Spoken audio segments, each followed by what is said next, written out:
Printed in USA Today. Apparently Sistani, the guy who is actually running this country, the big man, the Ayatollah, he's got a website and he's got a Q&A, and people, I guess Muslim men, I'm not kidding, they ask him questions. Ask Sistani. The Dear Abby kind of thing? It's a Dear Abby. He's like a 12th century Playboy advisor. Because... Is shaking hands with a girl allowed? It is not permissible. Okay. Then, I swear to God, excuse me, this is right from his website. Is anal intercourse permissible? And Sistani says, it is strongly undesirable, but bound to wife's agreement. So in other words... Bound to wife's agreement. Permission is bound to... In other words, if the wife says okay, you can do it in the naughty place, but don't shake her hand afterward. Tap on that one. Is playing chess allowed? It is absolutely unlawful. Anal sex okay, chess forbidden. أما مع وجود حالة الحيض في المرأة كونها حائض شرعا لا تجوز المقاربة في القبل. هذه مسألة أولى، وطبعا مرتبطة بالاستمتاع الجنسي. المسألة الثانية أيضا مسألة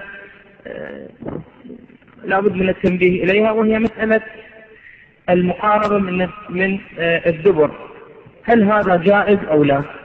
على رأي السيد الخوئي عليكم السلام، على رأي السيد الخوئي يحرم مجامعة الزوجة من الدبر سواء في أيام الحيض أو في غير أيام الحيض. مجامعة الزوجة من الدبر محرم على الأحوط وجوبا عند السيد الخوئي. هذا رأي السيد الخوئي. هذا الأمر حرام، يعني يجوز للرجل أن يستمتع بالزوجة بأمور أخرى، لكن المجامعة في الدبر محرم على الأحوط وجوبا. هذا رأي السيد الخوئي.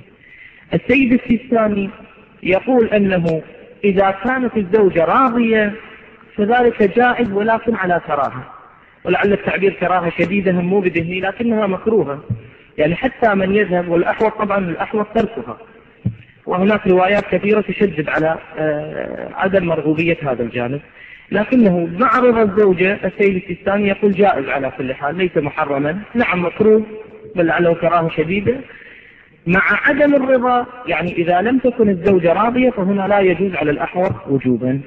إذن السيد الخوئي مطلقا لا يجوز، سواء الزوجة راضية أو غير راضية، هذا غير جائز على الأحوط وجوبا. أما على رأي السيد السيستاني فإن كانت راضية فذلك جائز على كراهة، وإن لم تكن راضية فالأحوط وجوبا عدم جوازه، وهو المجامعة من الدبر، المقاربة من الدبر.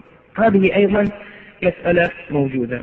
هذا الحق فيما يتعلق ويرتبط بالحق الأول، وهو مسألة الاستمتاع الجنسي التي لابد للزوجة أن توفرها للزوج، التمكين من الاستمتاع الجنسي. المسألة الثانية